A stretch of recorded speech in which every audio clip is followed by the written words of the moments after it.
Абсолютной уверенности каждого в полной своей победе и поражении соперника. Никаких условностей, никаких полутонов в этих оценках нет. Все просто и однозначно. Коммунисты и либерал-демократы, каждый по отдельности, утверждают, что правительственная политика реформ не получила поддержки. Утверждают, что именно они одержали победу, и теперь их цель – президентские выборы. На них они обязательно повторят свой успех. По мнению Геннадия Зюганова, власть получила вотум недоверия, и правительство обязано внести коррективы и в свой состав, и в свой стратегический курс.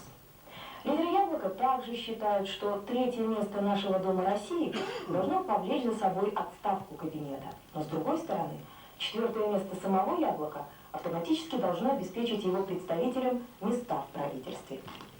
Само же правительство в итогах выборов видит прежде всего успех своего курса, но за полгода до голосования партия власти, по крайней мере, не потерпела поражения.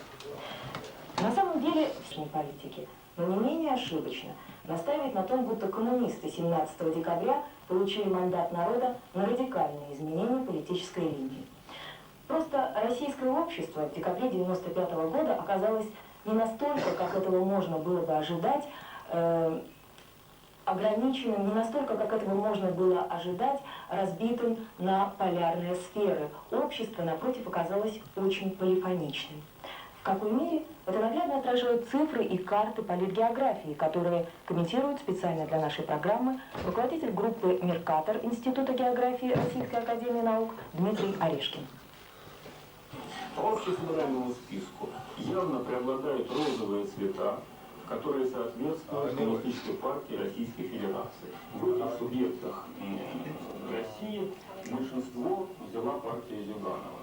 Очень небольшие по численности населения территории на севере страны окрашены голубым цветом. Это цвета центристской ориентации. Кроме этого, голубые пятнышки сохранились там, где население российских республик поддержало центристов. В значительной мере это относится к Татарстану, к некоторым северокавказским республикам и также к центрам, инновационным центрам страны, прежде всего Москве и к Петербургу. Вот такая неоднозначность, такая поляризация географической структуры голосования заставляет задуматься о многом. Ну, понятно, что республики традиционно ориентируются на московскую власть, с которыми они поддерживают финансовые и политические взаимоотношения, от которых они сильно зависят.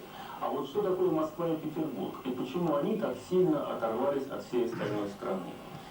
Это очень интересная проблема. Почему Москва и Петербург довольны реформами, а вся страна недовольна? Дело в том, что за 5-7 лет, последних лет, и Москва, и Петербург сумели погрузиться в глубокий кризис и сумели выбраться из него. Сейчас налицо восходящая тенденция в обеих наших столицах. Если проследить расклад голосования дальше по крупным городам...